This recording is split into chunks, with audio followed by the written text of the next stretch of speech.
Assalamualaikum warahmatullahi wabarakatuh. Hai teman-teman, apa kabar? Semoga kalian sehat selalu dan dalam lindungan Allah Subhanahu wa taala. Di sini kami dari kelompok 3 akan mempresentasikan hasil diskusi kami yang berjudul Pendidikan Kewarganegaraan, Esensi dan Urgensi. Sebelumnya kami berterima kasih kepada Bapak dosen pengampu, yaitu Bapak Henry Dalimunte MA, yang mana sebagai dosen pengampu mata kuliah pendidikan kewarganegaraan yang telah memberikan materi ini kepada kami sehingga kami diberi kesempatan untuk mempresentasikannya.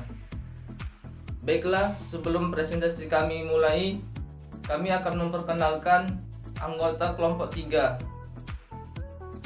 Pertama, dengan saya sendiri, Subandi. Yang kedua, ada saudara Maulana Abdul Malik Tambunan. Yang ketiga, ada Hafidah Ayu Kusnadi. Yang keempat, Aristi Sophia. Yang kelima, Triwulan dari Bugis. Yang keenam, Danu Satria. Yang ketujuh, Khofifah Hasibuan. Yang kedelapan, Imamah Khairiyah. Baiklah, tanpa memperpanjang waktu, marilah kita mulai presentasi hasil diskusi kami dari kelompok 3.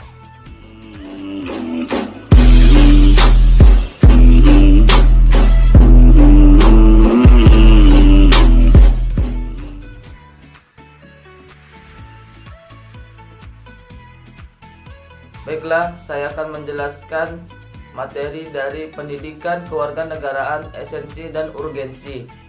Esensi adalah hakikat. Penggunaannya sesuai dengan konsep perkembangan zaman. Menurut Thomas Aquinas, esensi adalah hakikat yang terletak pada persoalan ada atau tidak. Banyak juga orang yang silap dalam menggunakan kata urgensi dalam kehidupan sehari-hari. Urgensi artinya kepentingan. Hal ini terlihat dari topik pembicaraan politik dan sejenisnya. Contohnya saja urgensi sejarah. Sejarah adalah kenangan yang besar dalam hidup dan memiliki makna yang besar dalam kehidupan. Untuk itu, selain untuk dikenang, sejarah juga dapat dijadikan sebagai ilmu.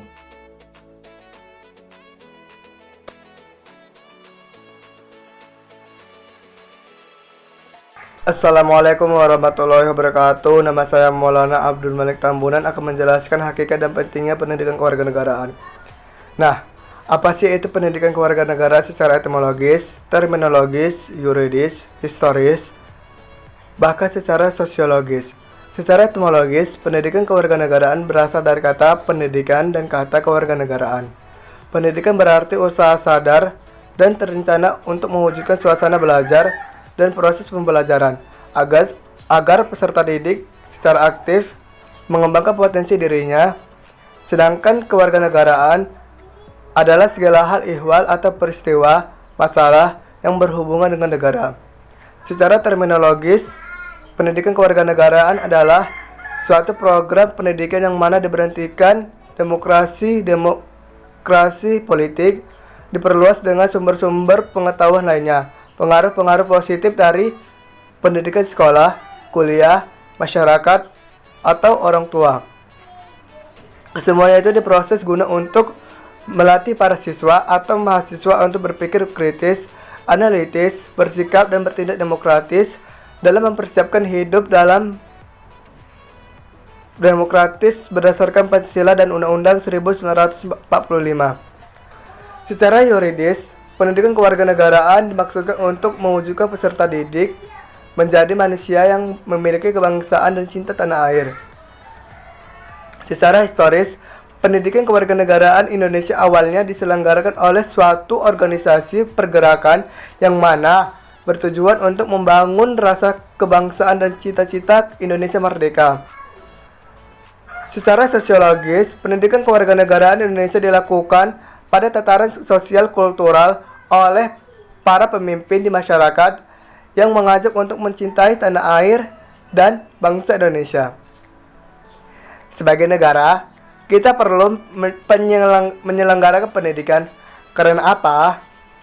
Karena setiap generasi adalah orang baru yang harus mendapatkan pengetahuan, sikap, atau nilai dan keterampilan agar mampu mengembangkan warga negara yang memiliki watak atau karakter yang baik dan cerdas untuk hidup dalam kehidupan baik dalam bermasyarakat, berbangsa, dan bernegara sesuai dengan demokrasi konstitusional.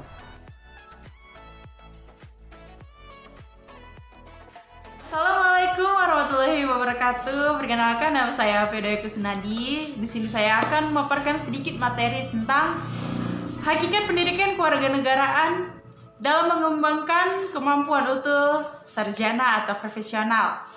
Nah, apa sih pendidikan itu? Pendidikan adalah sarana yang penting untuk menanamkan aturan atau norma-norma demi keberlangsungan hidup dalam kehidupan bermasyarakat. Pendidikan dapat dilakukan melalui jalur formal dan juga jalur informal. Pendidikan merupakan salah satu poin yang ditetapkan dalam Undang-Undang Dasar 1945 pada bab pendidikan dan kebudayaan yang merupakan landasan yang digunakan untuk menjamin setiap warga negara memperoleh pendidikan. Pendidikan kewarganegaraan pada hakikatnya merupakan suatu metode pendidikan yang bersumber pada nilai Pancasila sebagai kebanggaan bangsa demi meningkatkan serta melestarikan keluhuran bangsa dan keluhuran moral yang muncul saat kala.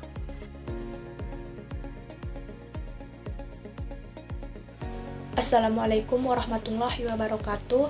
Saya Aristi Sophia. Di sini saya akan membahas bagian B mengenai konsep dan urgensi pendidikan kewarganegaraan dalam pencerdasan kehidupan bangsa. Mengapa pendidikan kewarganegaraan penting dalam pengembangan kemampuan utuh sarjana atau profesional? Mari kita kembangkan persepsi tentang karakteristik sarjana atau profesional dan bagaimana kontribusi pendidikan kewarganegaraan terhadap pengembangan kemampuan sarjana atau profesional. Dalam Undang-Undang Republik Indonesia Nomor 12 Tahun 2012 tentang Pendidikan Tinggi, program sarjana merupakan jenjang pendidikan akademik bagi lulusan sekolah menengah atau sederajat, sehingga mampu mengamalkan ilmu pengetahuan melalui penalaran ilmiah. Lulusan program sarjana diharapkan akan menjadi intelektual atau ilmuwan yang berbudaya, mampu menciptakan lapangan kerja, serta mampu mengembangkan diri menjadi profesional.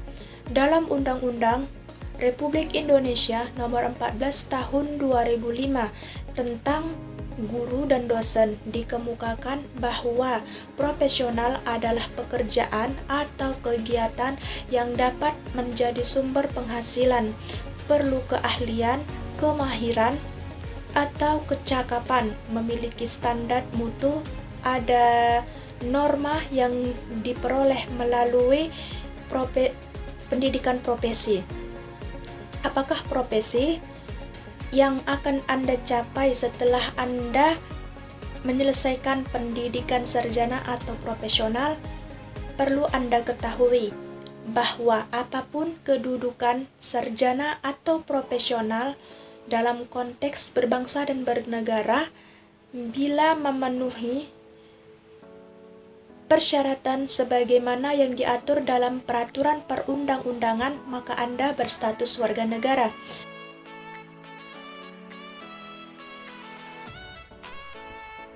Esensi dan urgensi pendidikan kewarganegaraan untuk masa depan. Pada tahun 2045, bangsa Indonesia akan memperingati 100 tahun Indonesia merdeka. Bagaimana nasib bangsa Indonesia pada 100 tahun Indonesia merdeka? Berdasarkan hasil analisis ahli ekonomi yang diterbitkan oleh Kemendikbud pada tahun 2013, bangsa Indonesia akan mendapatkan bonus demografi sebagai modal Indonesia pada tahun 2045. Indonesia pada tahun 2030 sampai 2045 akan mempunyai usia produktif dengan rentang usia 15 sampai 64 tahun yang berlimpah. Inilah yang dimaksud dengan bonus demografi. Bonus demografi ini adalah peluang yang harus ditangkap dan bangsa Indonesia perlu mempersiapkannya dan mewujudkannya. Usia produktif akan mampu berproduksi secara optimal apabila dipersiapkan dengan baik dan benar. Tentunya dengan cara yang strategis, ialah melalui pendidikan, termasuk pendidikan kewarganegaraan. Bagaimana kondisi warga negara pada tahun 2045? Apa tuntutan, kebutuhan, dan tantangan yang dihadapi oleh negara dan bangsa Indonesia? Benarkah hal ini akan terkait dengan masalah kewarganegaraan dan berdampak kewajiban dan hak warga negara? Ekonomi Indonesia sangat menjanjikan walaupun kondisinya saat ini belum dipahami secara luas. Ekonomi Indonesia berada pada urutan 16 besar. Pada tahun 2030, ekonomi Indonesia akan berada pada urutan 7 besar. Saat ini, jumlah konsumen sebanyak 45 juta dan jumlah penduduk produktif sebanyak 53%. Pada tahun 2030, diprediksi jumlah konsumen akan meningkat sebanyak 135 juta dan jumlah penduduk produktif akan meningkat menjadi 71%. Nasib sebuah bangsa tidak ditentukan oleh bangsa lain, melainkan sangat tergantung pada bangsanya sendiri. Demikian pula untuk masa depan PKN sangat ditentukan oleh eksistensi konstitusi negara dan bangsa Indonesia. PKN akan sangat berpengaruh oleh konstitusi yang berlaku dan perkembangan tuntutan kemajuan bangsa. Bahkan yang lebih penting lagi, akan sangat ditentukan oleh pelaksanaan konstitusi yang berlaku. Sekian dan terima kasih. Baik, akan saya lanjutkan bagian D. Sumber empiris, sosiologis, dan politik tentang pendidikan kewarganegaraan.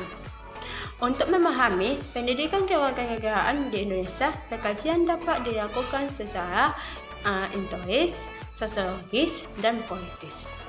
Secara empiris, pendidikan kewarganegaraan dalam arti substansi telah dimulai jauh sebelum Indonesia diproklamasikan sebagai negara merdeka. Dalam sejarah kebangsaan Indonesia, berdirinya organisasi Budi Utomo pada tahun 1908 disepakati sebagai Hari Kebangkitan Nasional. Karena pada saat itulah dalam diri bangsa Indonesia mulai tumbuh kesegaran sebagai bangsa, walaupun belum menamakan Indonesia. Setelah berdiri, Budi Utomo berdiri pula organisasi-organisasi pergerakan kebangsaan lain seperti Syarikat Islam, Muhammadiyah, PSII, PKI, dan organisasi lainnya. Dan tujuan akhirnya ini melepaskan diri dari penjajahan Belanda. Pada tahun 1928, para pemuda yang berasal dari wilayah Nusantara mengatakan diri sebagai bangsa Indonesia, bertanah air, dan berbahasa Persatuan Bahasa Indonesia. Pada tahun 1930-an, organisasi kebangsaan baik yang menjual secara terang-terangan maupun diam-diam, baik di dalam negeri maupun di luar negeri, bagaikan jamu di musim hujan. Secara umum, organisasi-organisasi tersebut bergerak dan bertujuan membangun rasa kebangsaan dan mencita-citakan Indonesia merdeka. Indonesia sebagai negara merdeka yang dicita-citakannya adalah negara yang mandiri yang lepas dari penjajahan dan ketergantungan terhadap kekuatan asing. Inilah cita-cita yang dapat dikaji oleh pendiri negara bangsa.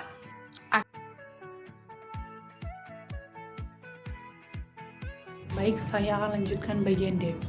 PKN pada saat permulaan atau awal kemerdekaan lebih banyak dilakukan pada tataran sosial kultural dan dilakukan oleh para pemimpin negara bangsa. Dalam pidato-pidatonya, para pemimpin mengajak seluruh rakyat untuk mencintai tanah air dan bangsa Indonesia. Seluruh pemimpin bangsa membakar semangat rakyat untuk mengusir penjajah yang hendak kembali menguasai dan menduduki Indonesia yang telah dinyatakan merdeka.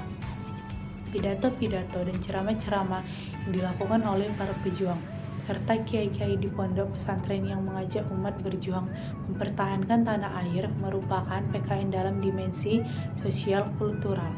Inilah sumber PKN dari aspek sosiologis.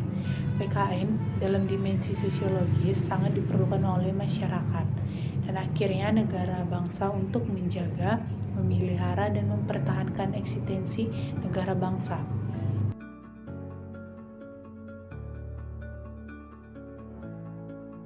Konsep dasar pendidikan kewarganegaraan ada dua istilah yang harus diklarifikasikan dalam membicarakan pendidikan kewarganegaraan atau citizenship education, yaitu civis kewarganegaraan. Civis education atau pendidikan kewarganegaraan adalah berkaitan dengan status seseorang atau individu dalam sebuah organisasi yang disebut negara bangsa.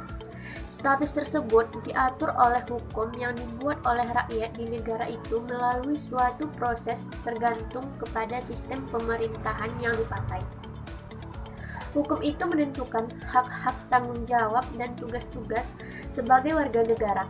Jadi, kata civis atau kewarganegaraan adalah pola hubungan timbal balik antara pemerintah yang diperintah dan kedua belah pihak diikat oleh hukum atau undang-undang yang harus dipatuhi bersama.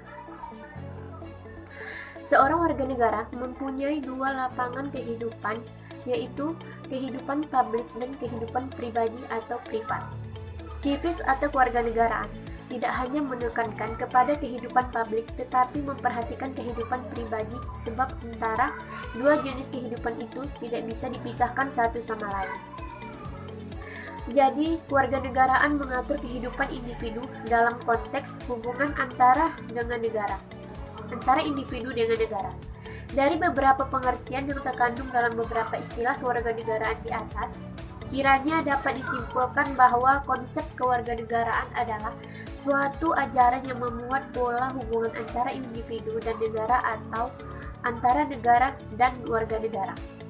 Hubungan dimaksud adalah hubungan bersifat publik karena menjadi warga negara berarti menjadi anggota dari suatu political community.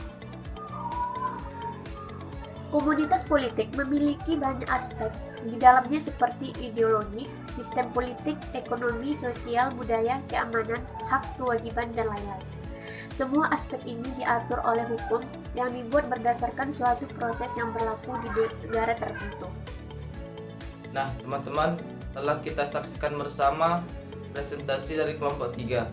Sebelumnya, mari kita beri A+ untuk kelompok 3. Saya berharap kepada teman-teman agar dapat mengambil pelajaran dari apa yang telah kami presentasikan tadi. Jika terdapat kesalahan, kekurangan, maupun kesilapan kata, kami memohon maaf. Sekali lagi, kami berterima kasih kepada teman-teman yang telah berpartisipasi dan mau menyimak apa yang telah kami presentasikan. Demikian. Wassalamualaikum warahmatullahi wabarakatuh. Terima kasih dan sampai jumpa di lain kesempatan.